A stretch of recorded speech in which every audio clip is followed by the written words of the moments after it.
Hi, I'm Dallas Dickinson, Director of Production on Star Wars The Old Republic, the new story-driven MMO from BioWare and LucasArts. Today I'll be guiding you through the opening minutes of the Eternity Vault, a high-level multi-party operation involving an ancient prison that's been uncovered on the remote world of Belsavis. Inside this prison, a terrible evil has broken free that now threatens both the Republic and the Empire. At level 50 in the game, whichever side you're on, you'll be dispatched to deal with this threat. Today, we'll be watching the first part of the experience from the Imperial perspective, beginning with the conversation with General Threnault.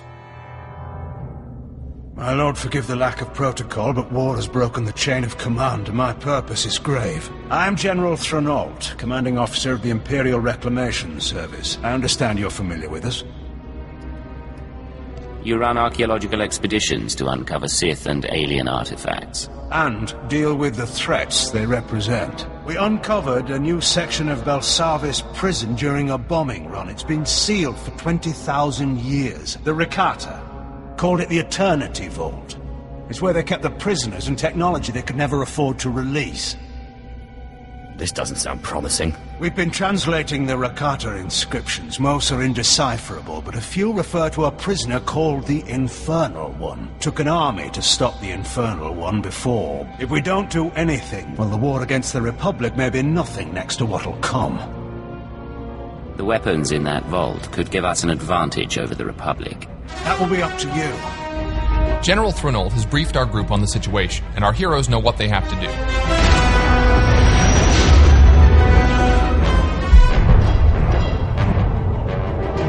Within Belsavis atmosphere, proceeding to surface. All hands prepare for enemy fire. The Eternity Vault defenses are active. Coming into Belsavis' atmosphere, the Imperial ship has come under fire from the prison turrets and is going down. The players must get to the escape pods. Each player takes his or her own pod to land at different points on the planet's surface. Weather conditions are extreme on this part of Belsavis. Players have to run through the snowstorm to gather up around a burning escape pod. Enter my domain. Children unknowing, they will serve. That voice belongs to the Infernal One. He knows our heroes have come for him, and he has prepared his prison fortress to repel their attack. Our players wisely take a moment to activate any abilities that can give the group defensive and offensive bonuses. They're going to need them. So as the battle begins, you can see the Sith Juggernaut. He's the primary tank for the group, and he's rushing ahead to draw fire from the turrets and the enemy droids. The Sith Assassin is the group's second tank, and he's getting in there also, drawing one of the Eternal Sentinel droids to him with his Force Pull ability. The Sith Assassin has more than just his lightsaber. He also uses lightning attacks and his Wither ability. The other members of the group are focusing their attention on the left side turret. These turrets pack quite a punch, so they need to be taken out quickly. Switching to the Sith Sorcerer, we can see that he's come under attack by some of the droids. Fortunately, the Juggernaut blasts by and gets the droid's attention. The Sorcerer gets some healing now from the Agent, who is one of the medics for the group. And now the Sorcerer can fire off some shock blasts and a lightning attack at the turret. The turret has focused its sights on the Mercenary. That white ray means a powerful area of effect attack is coming, so it's good the Mercenary is off to the side. The Mercenary fires off a few Heatseeker missiles, and you can see on the bar that the group is burning down the turret's strength.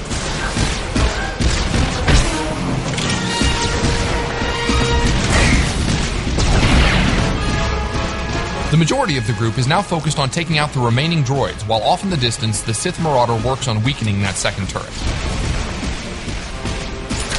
Here we see the power tech use his retractable blade on one of the droids, but even as one falls, more are coming in. You can see the Sorcerer here unleashing Force Storm, a wide area of effect attack to damage as many droids as possible.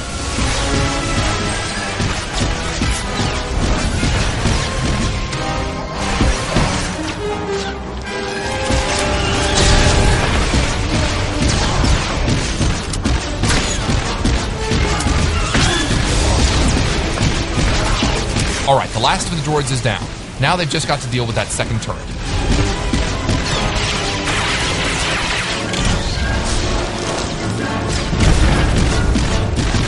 And with one last barrage of missiles, that's down too. My finest creation, machine of machines, metal enemies. welded together, an allied toward Before they enter the Eternity Vault, the Infernal One has another surprise for the group. This is going to be a harder fight. The Sith Juggernaut force charges in to kick things off. We switch perspectives to the Operative, who's already firing off some heals. Note that he's got larger icons to show group members' health, front and center. A nice UI option for medics. So far, so good. The Juggernaut and Assassin are keeping the droid's attention while the others lay down damage from range. The Annihilation droid has laid down a sweep there to blast back the group members who were standing too close. Now here's where it gets complicated. When the droid starts firing off those swarms of missiles, that's deadly. Fortunately, the group knows this, and you can see them taking cover behind the destroyed turret. So most of the group is hiding, but the Juggernaut and Assassin are actually able to withstand this kind of firepower, so they're just charging right back in.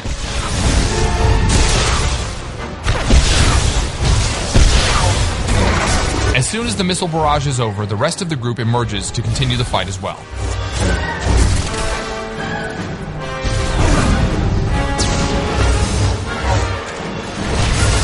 We switch to the Sith Sorcerer, who keeps his distance and keeps a steady flow of lightning streaming out to weaken the droid.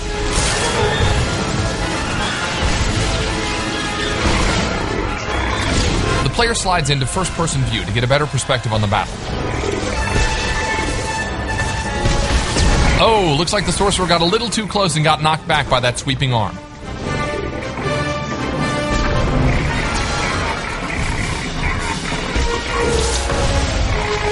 Now the droid is beginning another bombardment with his rockets. This time the group doesn't hide, however, and instead collapses in and keeps fighting. It's critical here that the healers use area of effect heals on the entire group. Even so, that's a lot of damage very quickly and the Marauder goes down. Luckily, the second Sorcerer, skilled in healing, has reanimation, which revives downed group members even in the midst of battle.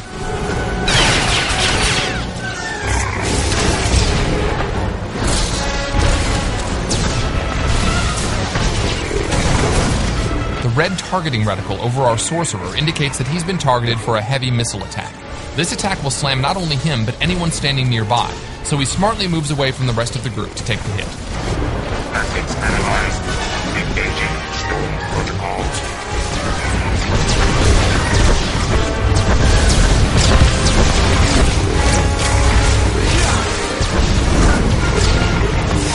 Ouch! Another swing from the Annihilation droid's cannon sends the Juggernaut flying. He won't stay down long, though. Running back, he uses Force Charge to leap into the fray.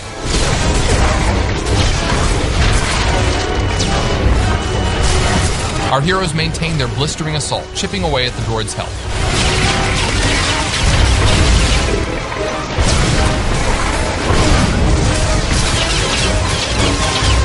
Methods analyzed. Engaging stone protocols.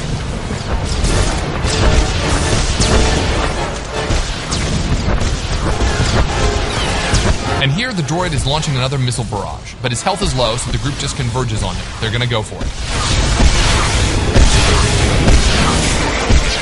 Oh, the droid's attacks are just too much. They're dropping. 1, 2, 3, even 4 of the group members go down. But it's not over.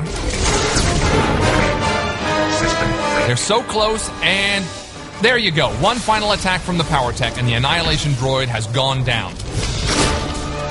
So that was just a small part of the larger Eternity Vault operation. We hope it's given you a good feel for what playing through the operation will be like for you and your friends. Thanks for watching. We'll leave you now with a sneak peek at what the Infernal One has in store for players inside the Eternity Vault.